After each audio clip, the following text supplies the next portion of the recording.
경제브리핑 불편한 진실이 여러분의 확실한 두통 치료제가 되어드리겠습니다. 경제 뉴스가 연예 뉴스처럼 쉽게 들리는 그날까지 경제브리핑 불편한 진실.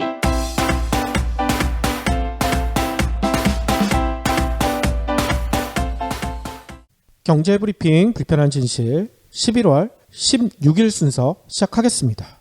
제가 어제 좀 몸살이 나서 일찍 잤거든요. 네. 어제 축구 국가대표 예선전만 보고 바로 자가지고 어젯밤에 뭔 일이 일어났나 잘 몰랐었는데 네. 아침에 일어나 봤더니 인터넷이 난리가 났더라고요. 네. 박근혜 길라임. 저도 어제 겨울을 맞아서 뾱뾱이 그거를 창에 막 붙이느라고 좀 늦게 잤거든요. 예. 저도 다른 걸 못했어요. 저도 깜짝 놀랐죠. 나중에 알게 됐어요. 그러니까 이 박근혜 길라임이 실시간 검색어 1위까지 가서 도대체 이게 뭔 얘기인가. 그리고 저는 길라임이 도대체 누군지 몰랐거든요. 네.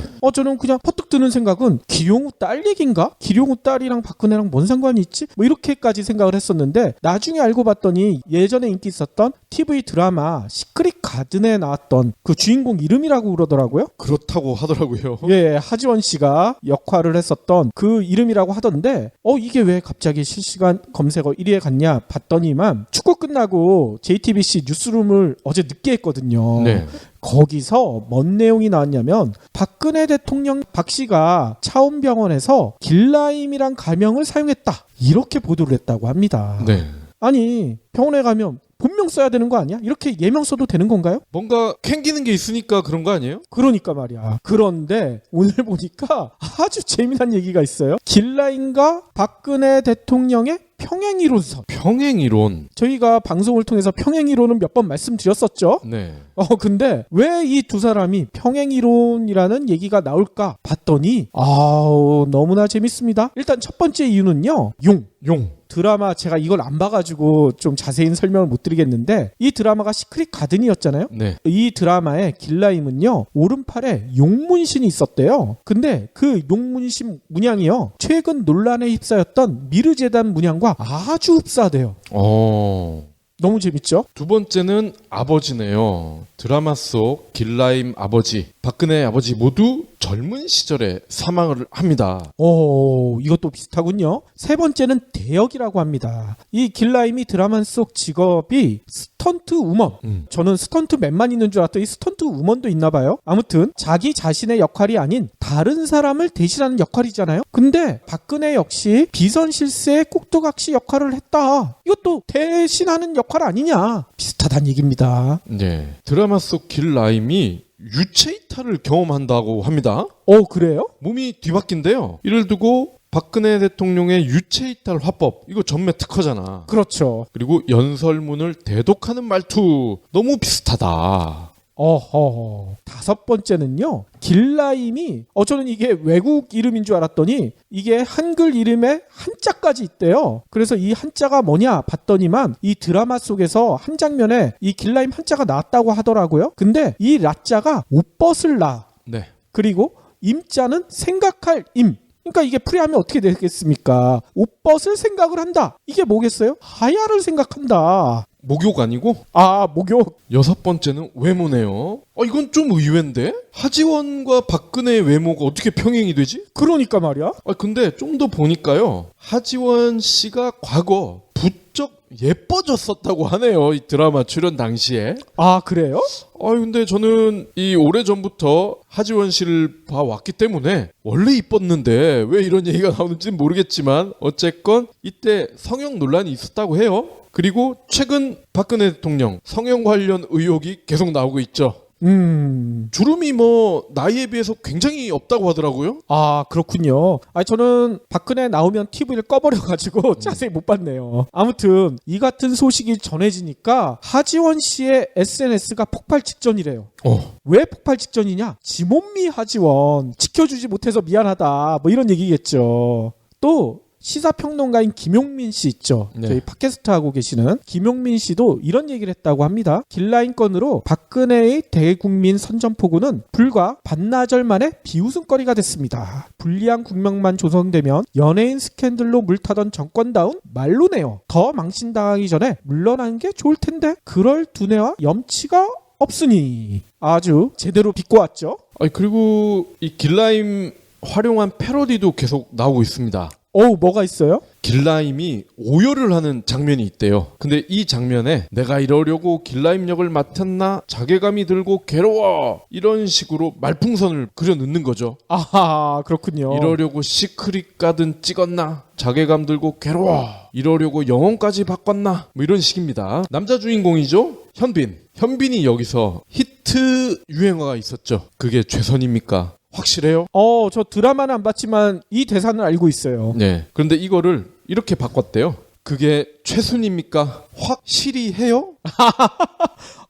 너무 재밌네요. 네. 길라임 씨는 언제부터 혼이 비정상이었나? 하야하숑 하야하숑 이런 명대사들을 활용해서 시국을 풍자하고 있습니다. 그렇군요. 아무튼 저희가 오프닝부터 이런 얘기를 왜 드리는가 하면 뉴스가 이제는 개그나 드라마보다 더 재밌는 것 같아요. 또 저희가 경제 팟캐스트니까 경제 뉴스를 전해드리는데 이제 경제 뉴스가 보이지가 않아요. 네. 특히 어제 저희가 전해드렸던 내용 있죠. 삼성이 9조 원 들여서 하만 인수한 거. 이 뉴스도 발표가 됐을 때는 실시간 검색에 들어가 있었었는데 이 박근혜 길라임 얘기가 나오자마자 네. 쫙 빠져버렸더라고. 그래서 제 생각에는 아마 제 드래곤이 지금 이러고 있지 않을까요? 내가 이러려고 하만 인수한 게 아닌데. 하만 인수한 게 아닌데 하면서 화만 내고 있겠네.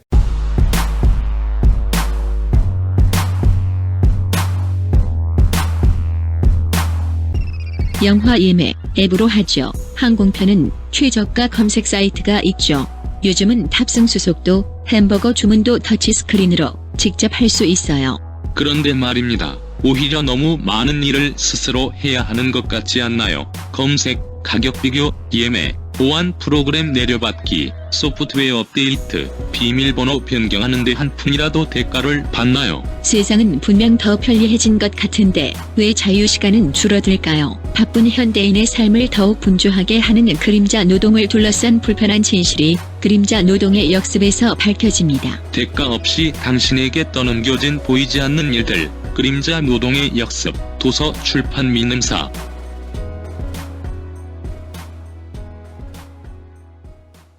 그러면 오늘 꼭 챙겨야 할 경제 브리핑. 애청자분들은 스마트폰으로 모바일 뱅킹을 얼마나 자주 하시는지요? 저는 월급 들어올 때밖에 안 하는데요. 그러면 한 달에 한 번이란 얘기잖아요. 그렇죠. 근데요. 오늘 나온 통계를 보면요. 하루 평균 한 번을 쓴다는 겁니다. 어이? 그래요? 대단하죠? 아니 월급이 매일 들어오는 것도 아닐 텐데. 그러니까 그런 거죠. 돈을 꽂았는데 얘가 붙였나? 하고 바로 확인해보는 거야. 그거는 좀 돈 있는 사람들 얘기겠고 월급 통장에 얼마 남았나 내가 돈을 써도 되나 이게 걱정돼서 보는 게 아닐까요? 그리고 그럴 수도 있죠.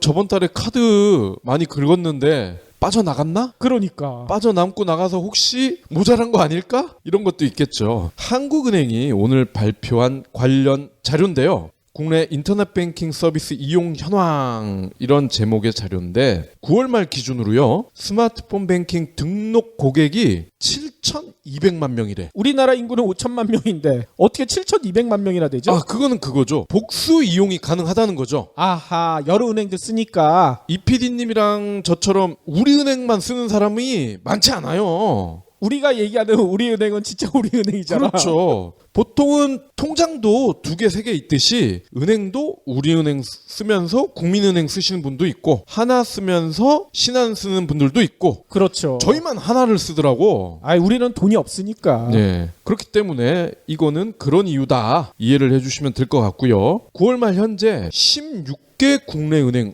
국내 은행이 이렇게 많았어요? 그래요? 16개나 된다고 합니다. 그리고 우체국까지 포함을 해서 인터넷 뱅킹 등록 고객 수는 무려 1억 2,070만 명. 우와. 대단하죠? 이 인터넷 뱅킹은요, 기존에 우리가 PC에서 하던 것 플러스 모바일 뱅킹을 다 포함한 개념이라고 합니다.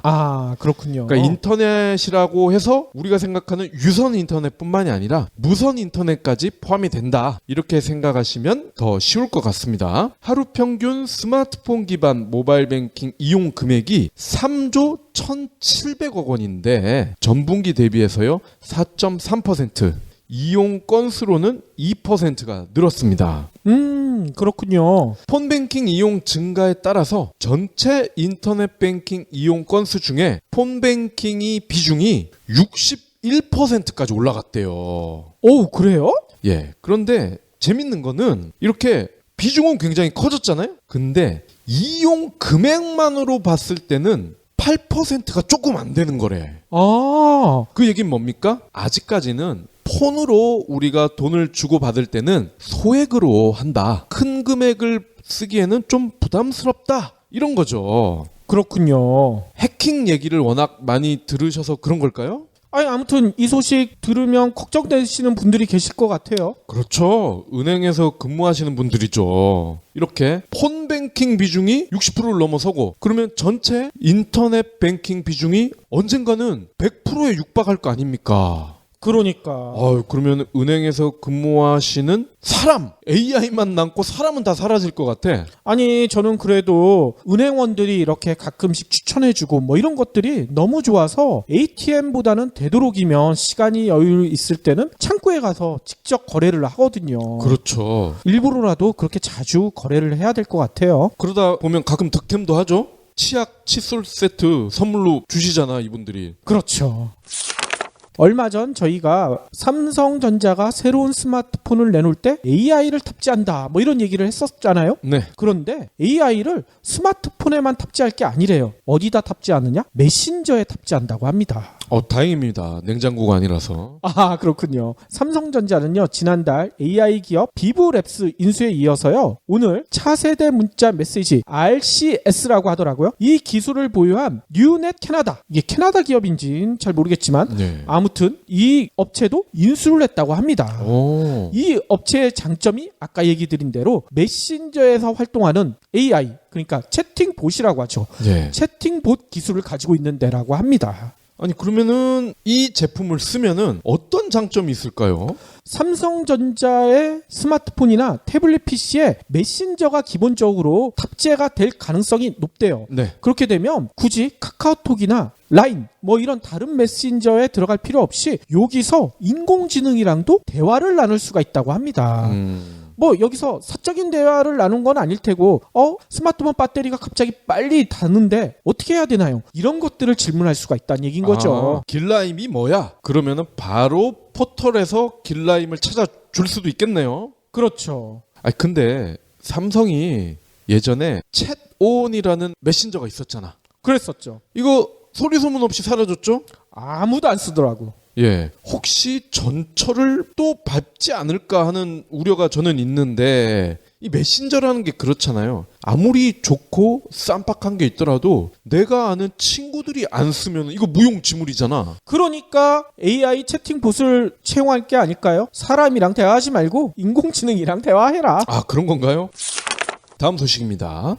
세계 최대 규모 정유회사 중에 하나죠. BP. 이 BP가 아주 희한한 주유소를 지금 만들고 있다고 합니다. 얼마나 희한한 거예요? 이 BP가 영국 회사인데 북미 본사, 여기가 시카고라고 하네요. 이 시카고에 그리고 뉴욕 거점 도시 4개 지역에 주유소를 만들었는데 여기에 AI가 탑재됐다고 합니다. 아니, 여기도 또 AI예요? 요즘은 뭘 하든 AI가 들어가지 않으면 뉴스가 안 돼.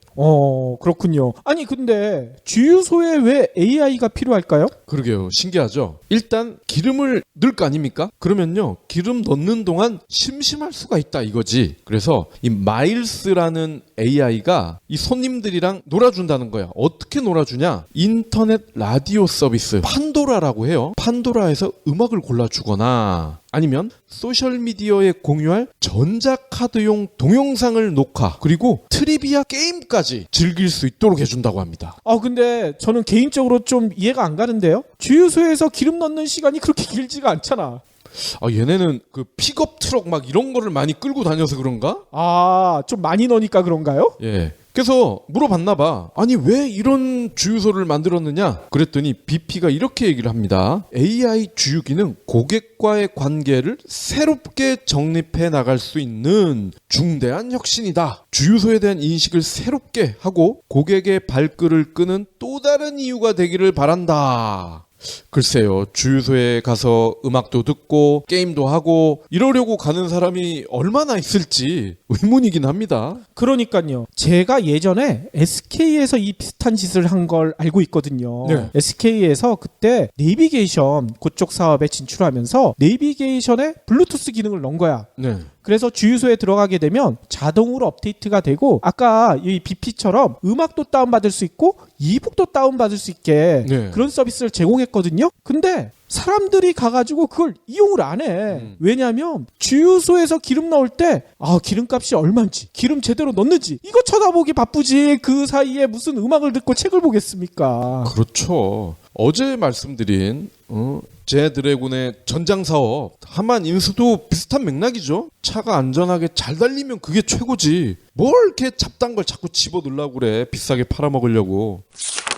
5, 60대 생계형 부채가 눈에 띄게 증가하고 있대요. 생계형 부채요? 그렇죠. 한마디로 노인 부채에 빨간불이 들어왔다. 이런 소식이 전해졌습니다. 이 내용은요. 통계청이 가계금융복지조사 이 조사 결과를 밝힌 거에 살펴보니까 나와 있는데요. 지난해 3월 기준으로 60세 이상 가구주의 빚은 전년 동기 대비 8.6%나 늘어났대요. 그래서 1인당 얼마의 빚이 있나 봤더니 4,780여만 원. 거의 5천만 원이네요. 그러니까요. 어우.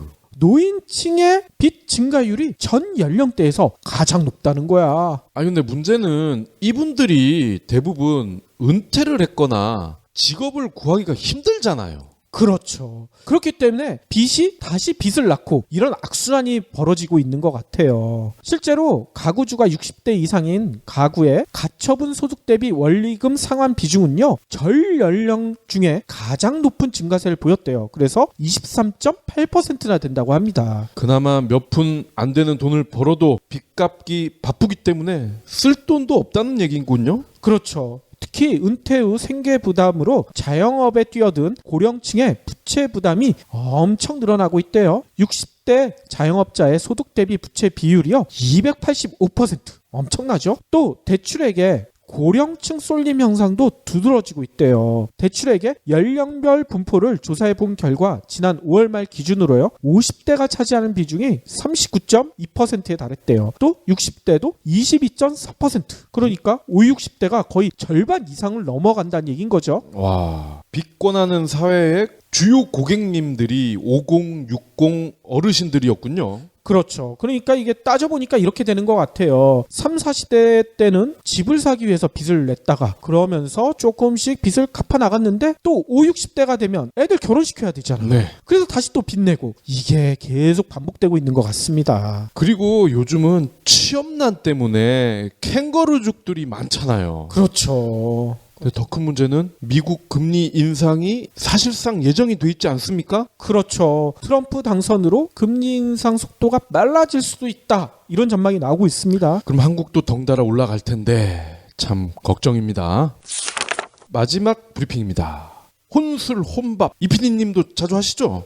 저는 혼술만 해요. 혼자선 밥을 못 먹어요. 아, 그래요? 이제는 혼탈도 있대. 혼탈. 혼탈은 또 뭐예요? 혼자 탈 것을 탄다 뭐 이런 의미야. 어허. 혼자 타는 게 뭘까 궁금하실 건데요. 세그웨이 같은 거 있죠. 뭔지 알겠네요. 요즘은 이렇게 공원 같은 데 가면은 혼자 쉥 하고 가는 분들 굉장히 많은데 이런 분들이 꽤 된다는 겁니다. 그렇죠. 저희도 이 가산 인근에 샤오미 매장이 생겼잖아. 네. 샤오미도 세그웨이 비슷한 게 나왔죠. 나인봇인가요? 그렇죠. 그거 타고 다니시는 분들이 의외로 많더라고. 네. 이번에는 특허청인데요. 특허청에 따르면요. 2013년 이후에 최근 3년간 개인용 이동수단의 국내 특허 출원이 61건인데 이전 3년간보다 177% 늘었다고 합니다. 2012년까지는 국내 특허 출원 건수가 매년 한 자릿수에 불과했는데 13년 24건으로 많이 늘어난 뒤에도 매년 두 자릿수를 기록했다고 합니다. 오호. 이 유형별로 보면요. 전동 킥보드, 1륜 전동 휠, 조향 장치가 있는 2륜 전동 휠, 조향 장치가 없는 2륜 전동 휠 순이었다고 합니다. 1륜이면은 바퀴가 하나, 2륜이면 바퀴가 두 개고요. 조향장치라 하면은 왜 세그웨이 같은 거 보면은 다리 사이에 끼다랗게 올라와 있는 거 있죠. 아, 요게 조향장치라고 생각을 하시면 됩니다. 최근 3년간 내국인의 특허 출원이요 61건 중에 47건을 차지하면서 외국인보다 상대적으로 활발했다고 합니다. 기업의 비율이 당연히 가장 높았는데 개인도 무려 31%를 차지했어요. 그렇군요. 네. 아니 아무튼 저는 이런 게 늘어나는 건 좋은데 타는 사람 보면 은근히 걱정이 돼. 네. 저 자빠지면 크게 다칠 텐데. 이게 은근히 빠릅니다. 그런데 오토바이만 해도 헬멧을 쓰도록 하는 관련 법규가 있잖아요. 그렇죠. 근데 아직까지 이런 혼탈 제품들은 그런 법 규정이 없습니다. 혹시 아직 정유라가 이걸 안 타서 그런 거 아닐까요? 그래서 저도 이 정유라를 생각하면서 혼탈도 좋지만 말을 타면 더 좋을 것 같긴 한데 근데 말 타면 그 배설물을 어디다 치워요? 삼성이 치워주잖아.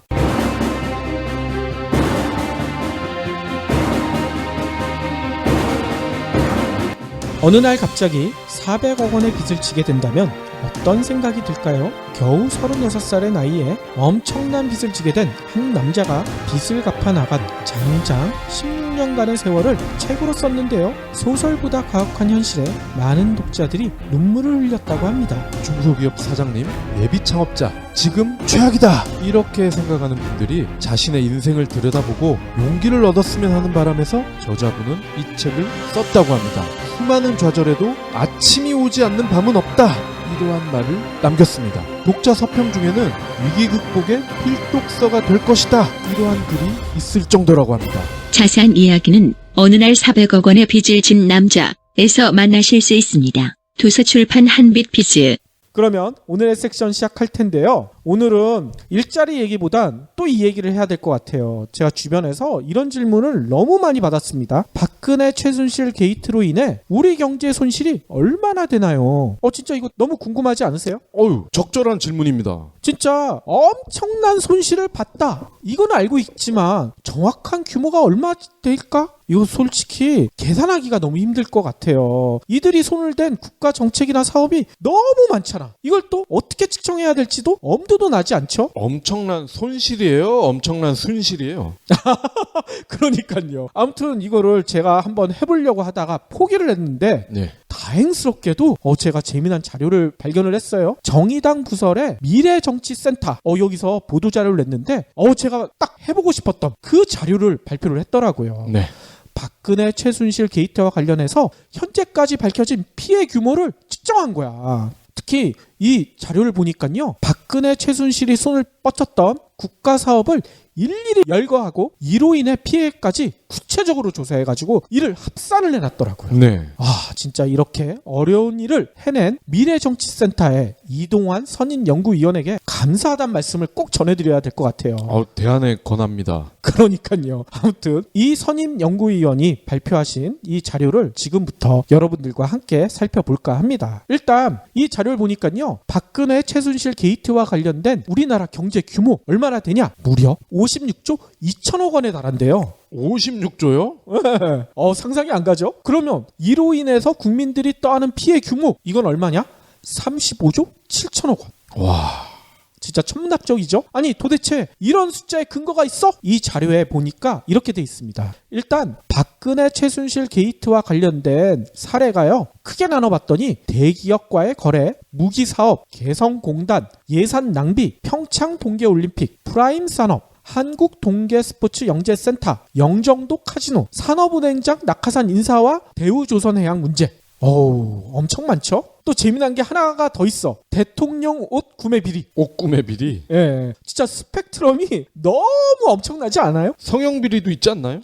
성형 비리까지는 안 들어있더라고. 아무튼 그러면 각각 항목별로 구체적으로 따져볼 텐데요. 가장 규모가 큰 게 뭐냐 봤더니 개성공단 폐쇄로 나와 있더라고요. 네. 개성공단 폐쇄는 여러분들도 알다시피 최순실 씨가 개입 의혹이 농후한 정부 핵심 사업이잖아요. 박근혜 정부 들어서 개성공단이요 2013년 그리고 지난해 폐쇄된 적이 있어요. 특히 지난해 개성공단 가동 중단 조치 이로 인해서 입주업체와 협력업체 종사자 최대 5만 명이 일자리를 잃었거든. 네. 그러면 기업 피해액이 얼마냐? 추산한 결과 15조 8천억 원. 센터에서는 이렇게 분석을 했습니다. 어마어마하네요. 이보다 앞서 아까 2013년에도 폐쇄를 했었다고 했잖아요. 이때는 162일간 폐쇄가 됐었는데 이때 입은 피해 이것도 1조 500억 원 이렇게 추산이 된대요. 이 두 개만 합쳐봐도 우리 국민이 입은 피해액이 얼마냐? 무려 17조 원. 여기에 육박한다고 합니다. 그 다음은요. 언론을 통해 최순실 씨가 개입한 걸로 알려진 무기 사업, 린다김 얘기까지 나오더라고. 네. 아무튼 사드 배치 뭐 이런 것도 다 관련이 있다고 얘기를 하고 있죠. 근데 사드 배치로 인한 1개 포대당 비용이요. 대략 추정하건대 1조에서 2조 원 그리고 연간 운영비도 최소 7,500억 원 이런 부담금을 우리 정부가 져야 되는데 이게 뭐 우리가 다 지는 건 아니고 미국에서도 되고 뭐 이래서 네. 우리 경제에 미치는 영향만 따로 빼보니까 얼마의 피해를 입느냐 대략 1조 원 정도 된다요. 네. 근데 이거는 무기 사업 관련해서 얻은 피해 중에 세 발의 피 수준이래. 1조 원이 어디서 피해를 더 입느냐? 사드 배치로 인해서 중국과의 외교 경제적 손실 엄청나다고 얘기가 많이 나오고 있죠. 네. 중국 관광객이 싹 줄어들 수 있다. 벌써 중국에서는 한국 여행 가지 말라. 뭐 이런 얘기도 많이 나오고 있잖아. 대략적으로 추산한 결과 중국인 관광객이 20% 이상 감소할 가능성이 높대요. 또 중국 내에서 우리 제품, 한류 제품들 많이 팔리잖아요. 이거 사지 마라. 이렇게 얘기가 나올 수 있잖아. 그거로 인해 우리 업체가 입는 피해 또 시가총액이 줄어드는 거 이런 것들을 다 따져보니까 우리나라의 피해가 얼마냐 13조 6천억 원. 그러니까 아까 얘기대로 사드 배치로 인한 직접적인 피해 나머지 여타 피해 다 합치면 우리 경제 피해 규모가 14조 6천억 원. 엄청납니다. 지난주에 브리핑했던 기억이 나네요. SM 이수만 회장, YG 양현석 대표 벌써 주식 자산이 40% 가까이 줄었다. 그렇죠. 사드 때문에. 맞습니다. 그러면 그 다음 피해 뭐가 큰가 봤더니 산업은행장 낙하산 인사와 대우조선해양 문제. 전 산업은행장이었던 홍기태 이분이 낙하산 인사였잖아요. 근데 재미난 것은 부인이 팔선녀였대. 선녀였나 봐.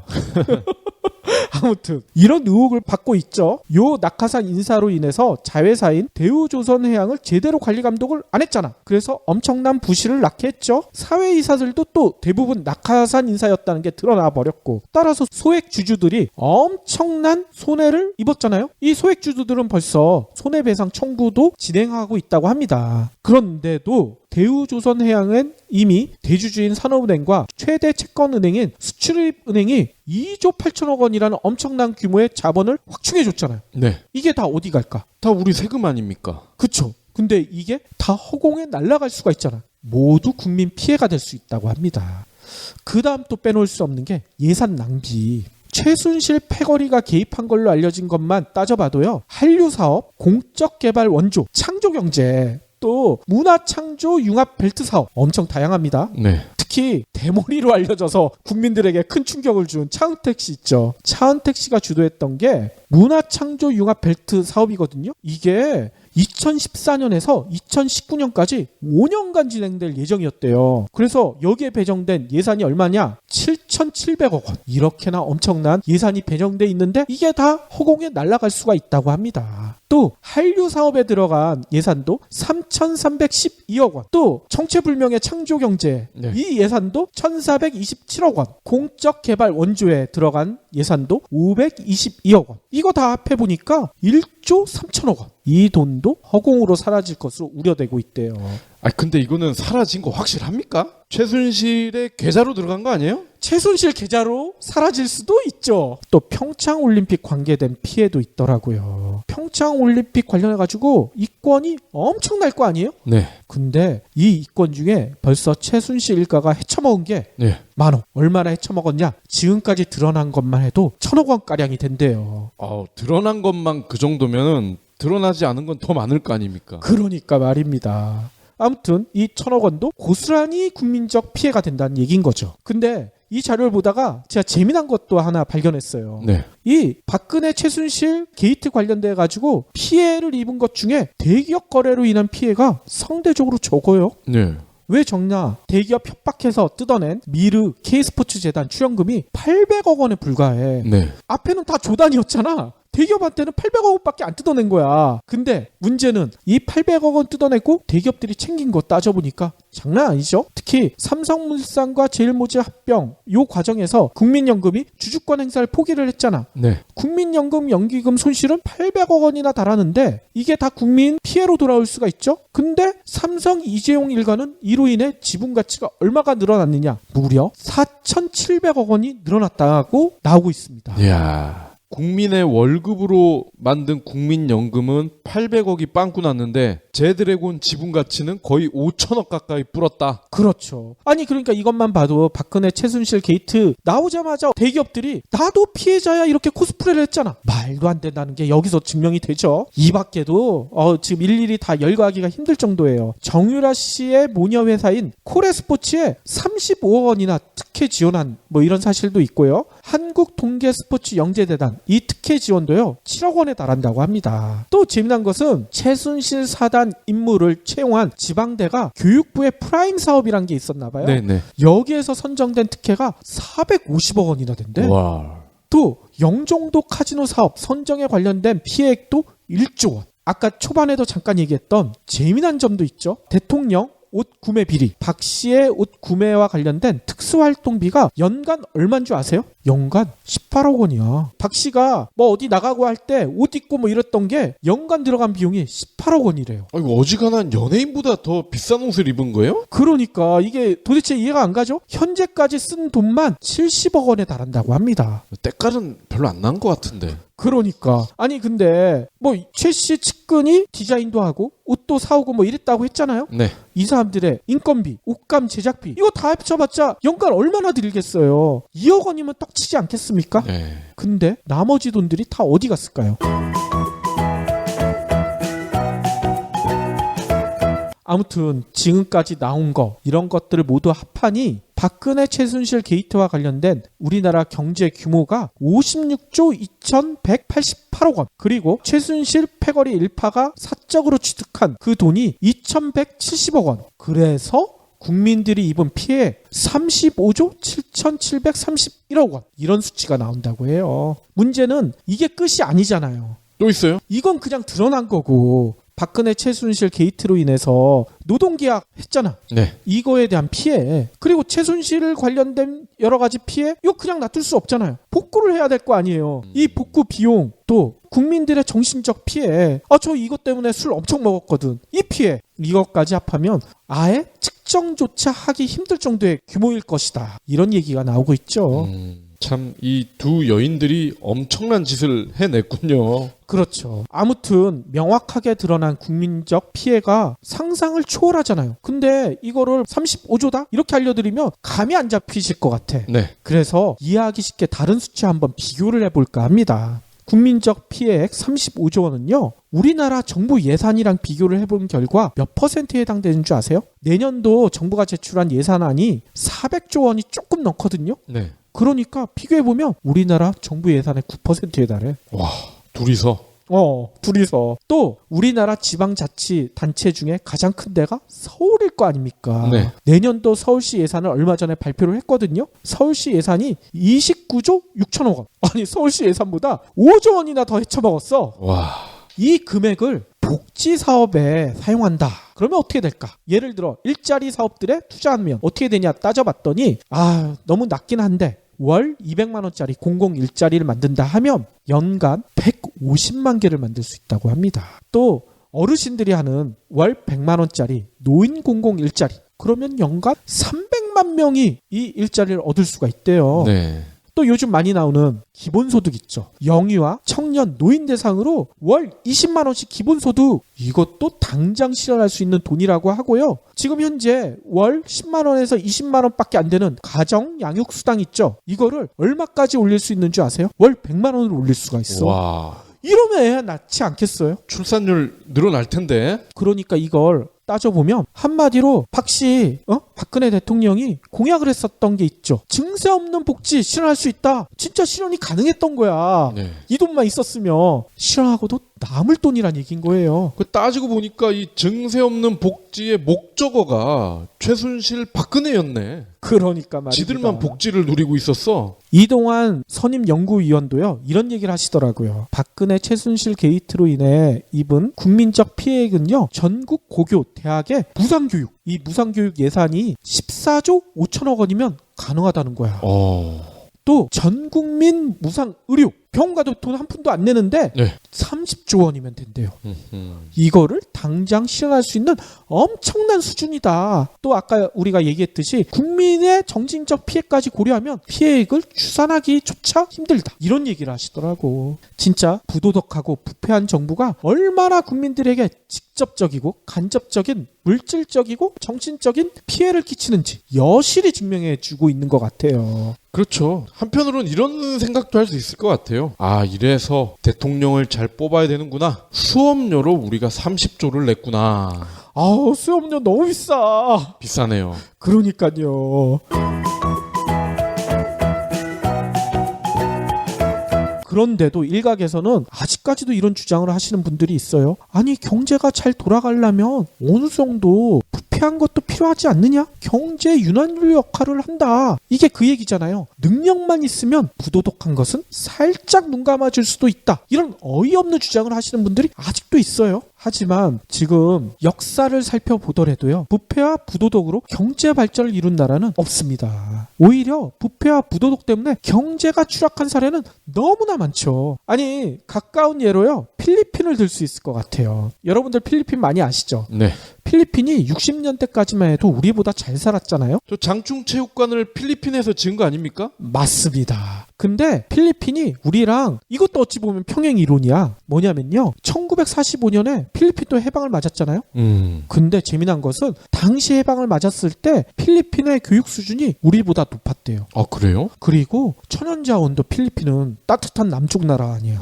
엄청 많았다고 하더라고요. 뭐 먹고 사는데 지장이 없었다는 거죠. 아, 바나나 말고도 다른 게 많이 있었군요. 그렇죠. 하지만 필리핀은 부패인식 지수가 우리보다 훨씬 높대요. 2016년에 국제투명성기구가 발표한 부패인식 지수, 이걸 보니까요. 필리핀이 35점이에요. 이게 어느 정도 수준인가 봤더니 세계 95위에 불과합니다. 네. 우리나라는 얼마인가? 우리나라는 부패인식 지수가 56점, 세계 37위래요. 이 부패 인식 지수는요, 높을수록 좋은 거야. 부패에 대해서 인식을 많이 하니까.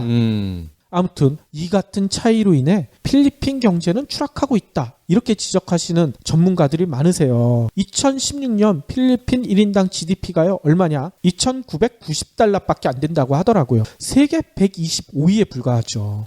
1960년대까지만 해도 아시아에서 일본 다음으로 성장 전망이 높은 나라, 우리나라가 아니었어요. 필리핀이었거든요. 네. 근데 필리핀 경제가 부패 때문에 얼마나 망가졌는지 미루어 짐작할 수 있는 수치라고 합니다. 근데 저희가 이렇게 필리핀과 지금 비교한 거 한국이 잘하고 있다? 이 얘기 결코 아닙니다. 오해하시면 안 돼요. 뭔 얘기냐면 아까도 얘기 드렸듯이 우리나라의 부패 인식 지수는 현재 56점으로 37인데 이게 2008년 이후에 거의 변하지가 않아. 네. 뭔 얘기냐면 금융위기, 그러니까 IMF 이때 1999년에는 35점이었는데 김대중 노무현 정권을 거치면서 2008년에는 56점까지 급상승을 했어요. 네. 빠르게 개선이 됐죠. 근데 그 이후에 8년째 제자리 걸음이에요. 우리나라가 세계 37위라고 했잖아. 근데 우리나라 경제 규모 세계 11위, 12위잖아. 네. 너무 차이지 않나요? 네. 게다가 이런 얘기도 있죠. 내년에는 대폭락할 거다. 국제투명성기구가 박근혜 최순실 게이트를 모를 리가 없잖아. 그렇죠. 그러면 얼마나 부끄럽겠습니까? 국제투명성기구가 발표한 자료를 보니까요. 부패 인식 지수가 높은 나라들, 이런 나라들은 대부분 1인당 국민소득이 5만 달러 이상이야. 1위가 어딘가 봤더니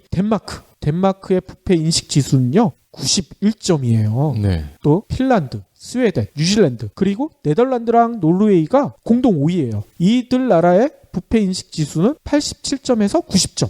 우리나라랑 비교가 안 되죠? 이웃 나라인 일본. 일본도 부패에서 별로 자유롭지가 않죠? 그런데도 일본의 부패 인식 지수는 75점. 세계 18위입니다. 그러면 부패 인식 지수 어디가 꼴찌냐? 놀랍게도 부패 인식 지수가 8점밖에 안 된대. 8점이요. 공동 꼴찌야. 하나는 소말리아, 하나는 우리 바로 위에 있는 북한입니다. 이것만 봐도 부패하면 경제가 어떻게 망가지는지 제대로 알 수가 있죠. 네. 그러니까 이 부패가 조금만 클린해지더라도 경제력이 올라갈 수 있다. 그 얘기네요. 그렇죠. 그 얘기를 OECD 있죠. 경제협력개발기구가 지난해 보고서를 통해서 얘기를 했어요. 아까 박 PD 얘기대로 나라가 클린해지면 경제가 성장하고 부정부패가 확산되면 국가 경쟁력이나 성장에 저해가 된다. 이렇게 지적을 했거든요. 부패가 시장 메커니즘과 정부의 룰, 법률적 규정 이런 거를 무력화시키고요. 자원 배분의 왜곡을 낳고 기술 개발과 인적 자본 형성을 방해한다. 뭐 이런 설명까지 해놓더라고요. 실제로 OECD는 이걸 비교를 했대요. 세계 지적 재산권 기구에서 발표하는 글로벌 혁신 지수 이것과 아까 잠깐 설명드렸던 국제 투명성 기구의 국가별 부패 인식 지수 이거를 놓고 비교를 했더니 어떤 관계가 발생했느냐? 거의 정확한 미래 관계였다는 거예요. 네. 그러니까 썩은 정권에서는 경제가 발전할 수가 없다. 그렇죠. 특히나 수치적으로도 이렇게 얘기하더라고요. 부패 인식 지수가 25.2%가 하락하잖아요. 그러면 진위 계수 아시죠? 네. 소득 불평등 나타내는 그 계수 이게 11포인트가 상승한대요. 이 11%가 상승한다는 것은 소득 불평등이 심화한다는 얘기 아니에요. 네. 부패가 확산되면 불평등까지도 확산된다. 이런 얘기인 거죠. 또 재미난 것은요. 부패 인식이 낮잖아요. 이런 국가들은 해외 직접 투자를 유치할 확률이 15%포인트가 낮아진다는 거예요. 그러니까 부패한 나라에 다른 나라들이 투자를 안 한다는 얘기인 거죠. 당연하죠. 공장 설립 허가를 받으려면 공무원한테 뇌물을 줘야 된다. 이거를 본사에 보고를 하면 그 본사의 사장이나 오너가 어떻게 얘기를 하겠습니까? 야 됐어 그냥 들어와.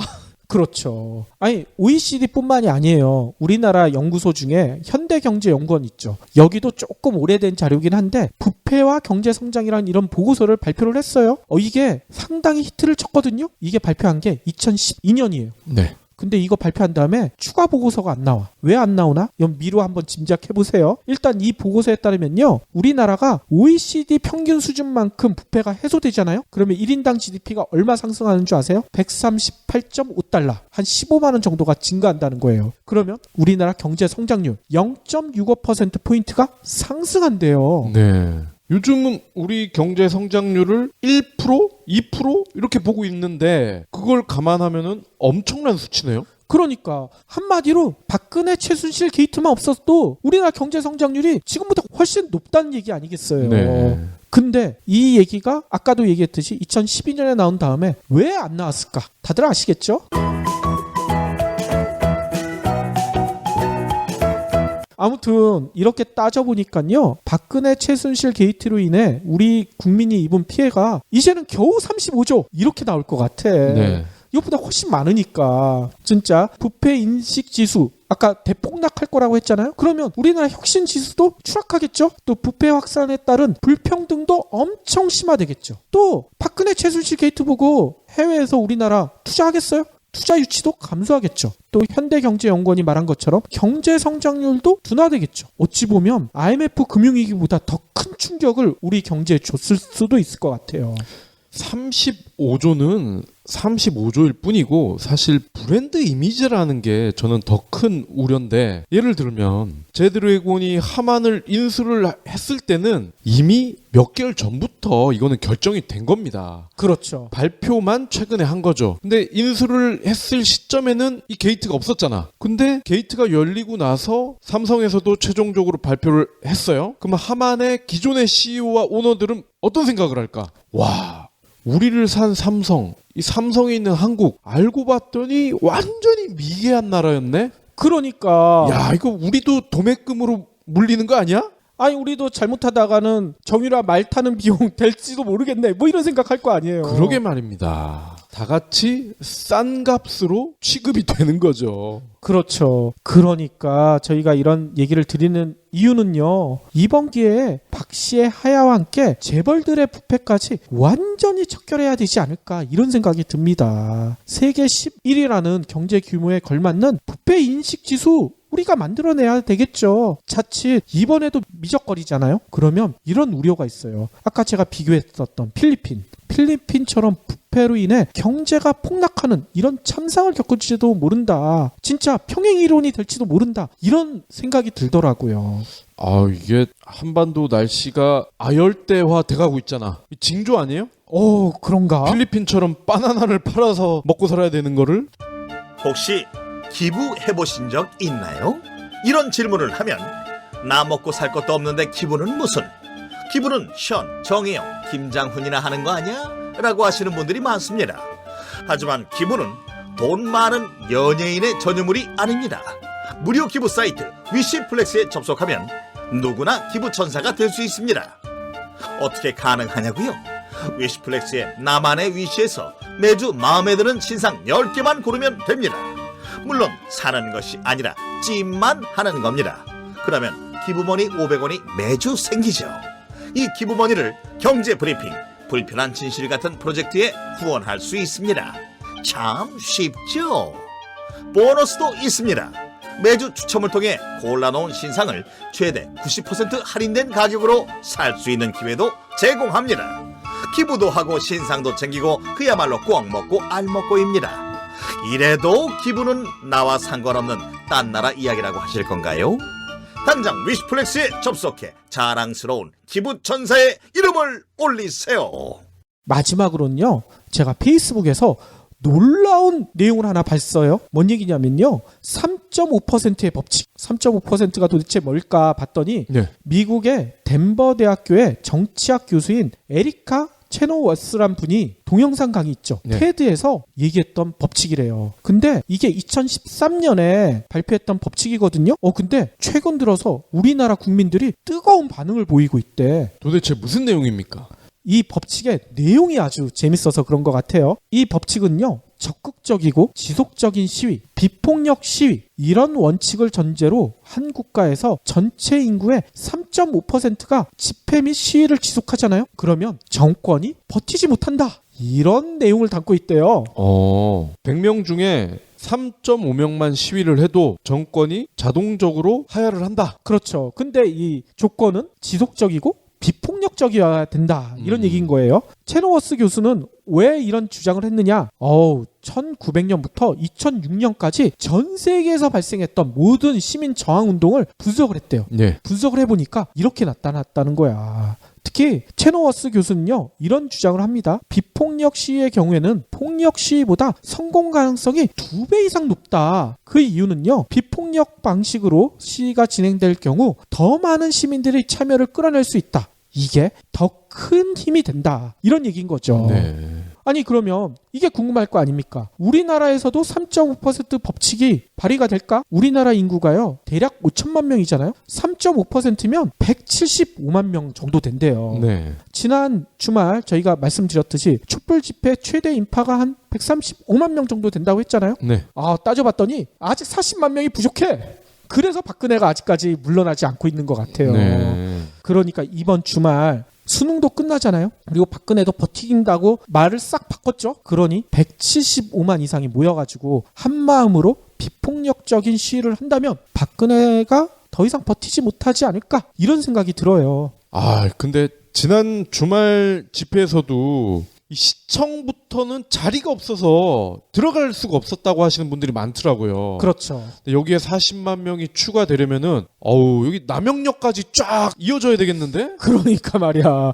175만 명이 모일 수 있는지 좀 걱정이 되긴 하지만 진짜 175만 명 우리가 한번 이뤄내야 되지 않을까, 이런 생각이 듭니다.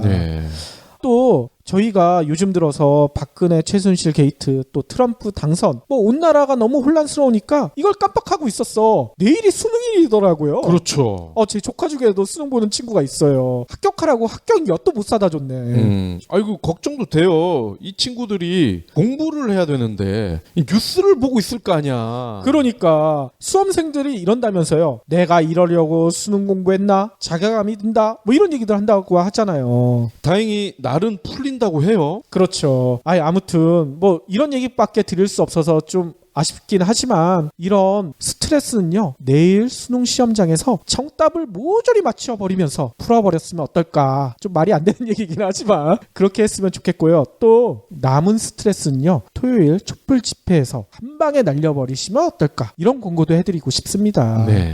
진짜 대한민국 국민으로 사는 게 너무나 피곤하고 진짜 괴롭고 뭐 이렇지만 그래도 한편으로 이런 생각도 들거든요. 그래도 역사 교과서에 길이 남을 한순간에 내가 있다.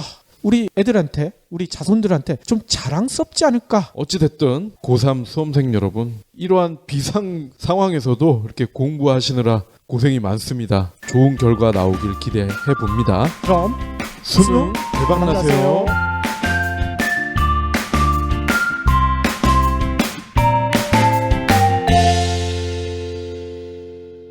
경제브리핑 불편한 진실 완수해 주셔서 감사합니다. 하트 2척, 댓글 남기기, 계좌 후원 등 다양한 방법으로 힘을 보태주세요. 계좌 정보는 경제브리핑 팟빵 공지 코너에 있습니다.